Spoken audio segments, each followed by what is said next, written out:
Então, pessoal, bom dia. Vamos aqui para a nossa correção, certo? Da nossa avaliação.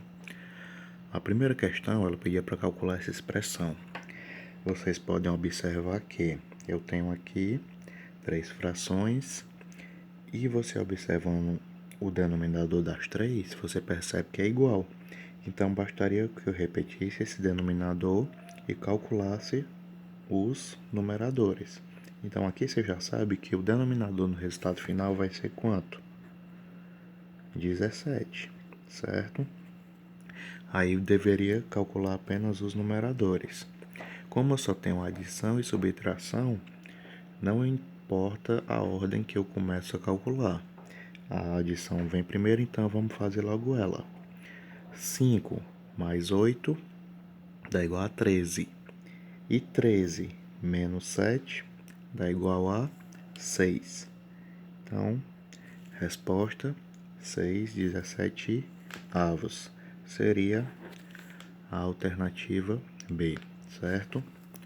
Segunda questão. Uma questão semelhante à que eu tinha passado nas atividades para vocês. Pedro deve praticar piano por 5/8 de hora por dia. Esse é o tempo que ele necessitava praticar. 5/8 de uma hora. E hoje ele já praticou 2/8. Se ele já praticou 2/8, é uma quantidade de tempo que ele não vai mais precisar, né? E a pergunta é, que fração de hora ele ainda precisa praticar? Se no total foi recomendado para ele praticar 5/8 e ele já praticou 2/8, esse valor aqui é o que ele não precisa mais, né? Então, para eu saber quanto ainda falta, basta que eu faça o que? Uma subtração. Observo o denominador, que é igual, então ele vai permanecer 8, 5 menos 2, igual a 3. Qual fração de hora ele ainda precisa praticar? 3/8. Alternativa C. Terceira questão, assinale a forma irredutível da fração. Forma irredutível nada mais é do que você dividir numerador e denominador pelo mesmo número, aí você vai simplificar. E quando chegar numa fração que não seja mais possível simplificar, você vai ter encontrado a fração irredutível. Então, qual seria o número aqui que eu posso dividir tanto o numerador pelo denominador? Seria o 5. 15 dividido por 5 igual a 3 e 25 dividido por 5 igual a 5, resultando em 3/5. Alternativa D. A quarta questão, pessoal, é o seguinte. Joaquim me deve R$ 1.800, mas pagou 25% desse valor. Quanto ele ainda ficou me devendo? Primeiro de tudo, você vai ter que saber quanto que equivale 25% de R$ 1.800. Como eu ensinei a vocês, basta que você faça 25 sobre 100, não é isso? Vezes 1.800, tá bom? Então, aí você vai fazer o que? Multiplicar 25 vezes 1.800, que dá igual a 45.000, e dividir por 100. Dividindo por 100, posso cortar esses dois zeros com esses dois zeros. 450 dividido por 1 dá 450, não é isso? Mas, ó, 25% vai equivaler a 450. Só que esse valor aqui é o que ele já me pagou. Ele já tinha pagado 25%, né? Então, quanto que ele ainda ficou devendo? A pergunta é, quanto que ele ainda ficou devendo? Se ele já pagou, basta que você pegue 1.800 menos os 25%. O 25% você acabou de descobrir que é 450, né? Se você fizer 1.800 menos 450, o resultado vai ser 1.530, certo? 1.800 menos 450, aqui dá 0, aqui vai dar 5, e aqui vai dar 3 e baixa 1, ok? Quinta questão. Uma geladeira à vista custa R$ 1.800, mas comprei a prazo e tive que pagar 10% a mais. Quanto eu paguei por essa geladeira? Mais uma questão, pessoal, que o único detalhe aqui, gente, que vocês têm que prestar atenção é se é desconto ou se é um valor que ele vai ter que pagar a mais. Como a questão já diz, ó, é a mais, né? 10% a mais. Então, você tem que saber descobrir primeiro quanto que equivale 10% de R$ 1.800. Aí vai lá e faz 10%, 10 centésimos, né? Vezes 1.800. Aí vamos multiplicar 10 vezes 1.800. Basta eu pegar esse zero e acrescentar aqui. Dá igual a 18.000, certo? E vou pegar esse 18.000 e dividir por 100. Posso cortar 2 zeros aqui. 180 dividido por 1, igual a 180. Então, eu tenho que 10... Desculpa, pessoal. Eu fiz foi na sexta, né? Mas dá para entender. Eu tô falando da quinta, tá? Esse cálculo aqui é referente à quinta questão. Então, 10% de 1.800 equivale a 180.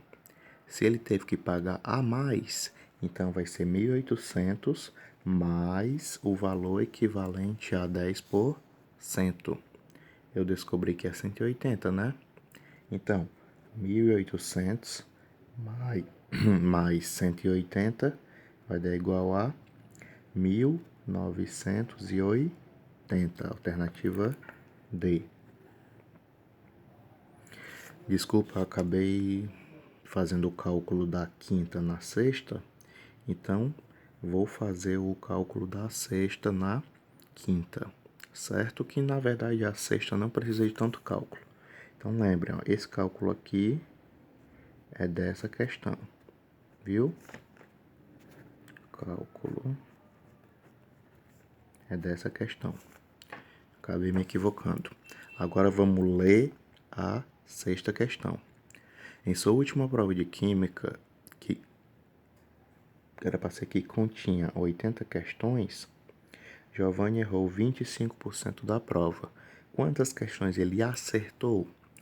Pessoal, se a prova tinha 80 questões e ele errou 25%, significa que ele errou metade da metade, não é isso? Então, vamos para lá, para a quantidade de questões. Tinha 80.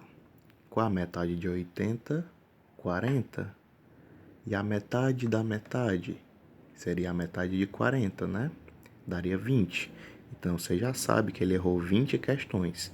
Se ele errou 20 questões, a sexta questão está querendo saber quantas ele acertou. Não foi isso? Se ele errou 20 e o total é 80, ele só pode ter acertado 60. Tá bom? Sétima questão, pessoal. Agora, vamos lá. Na embalagem de certa barra de chocolate consta que em cada 100 gramas de chocolate há 18 gramas de açúcar. 100 gramas de chocolate, né? Vou colocar aqui em cima. Chocolate há 18 gramas de açúcar. Ana comprou uma barra de 250 gramas desse chocolate. 250 gramas. Quantos gramas de açúcar contém a barra que ela comprou? Então aqui, pessoal, a gente está tratando de regra de 3. Você já observa, ó, que com 100 gramas do chocolate ela tem 18 gramas de açúcar. Se a quantidade de chocolate é maior, a quantidade de açúcar também vai ser maior, né? Então aqui é o que? Diretamente proporcional. Pode multiplicar daquela forma, tá bom? Multiplica 100 vezes x, que dá 100x.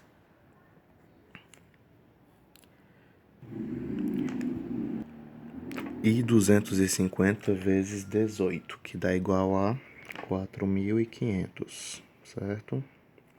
Então, x vai ser igual a 4.500 dividido por 100.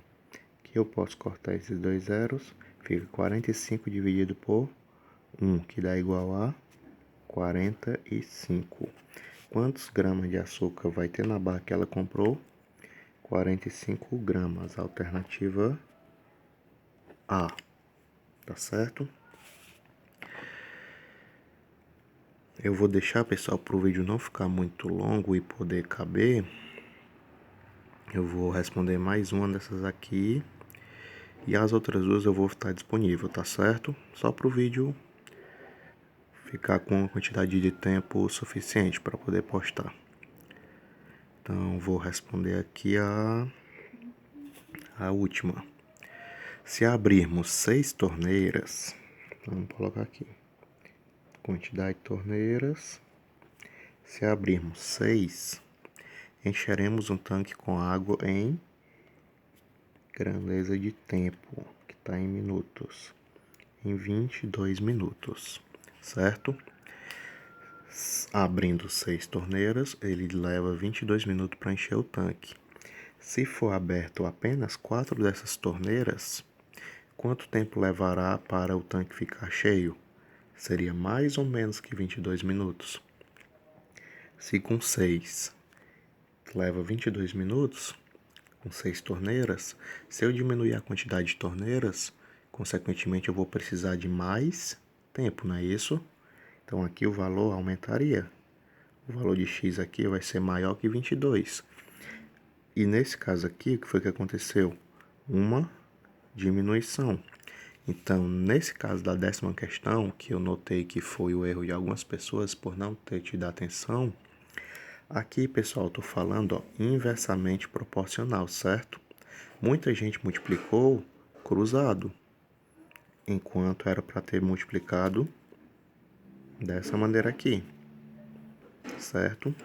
No lugar de ser 4 vezes 22 e 6 vezes x, era para ser 4 vezes x, certo? 4 vezes x igual a 4x. E 6 vezes 22 é igual a 6 vezes 2 é 12, vai a 132, não é isso? 132. Então, x seria igual a 132 dividido por 4. Vou fazer aqui do lado. X igual a 3 vezes 4, 12. E vai sobrar 33. Tô fazendo aqui rápido, pessoal, mas vou fazer aqui devagarinho no canto, ó. 132 dividido por 4. 13, né, ó. 13 dividido por 4 só pode ser 3, porque 3 vezes 4 igual a 12. 12 para 13, 1. Aí baixa o 2. 12 dividido por 4, 3. 3 vezes 4, 12. Para 12, nada. Então, eu tenho aqui 33 minutos. Aumentou, que eram 22. E agora foi para 33. Então, a alternativa correta da 10ª questão é a letra B. As outras duas eu vou mandar depois, porque como falei, é para poder dar para postar o vídeo direitinho, certo?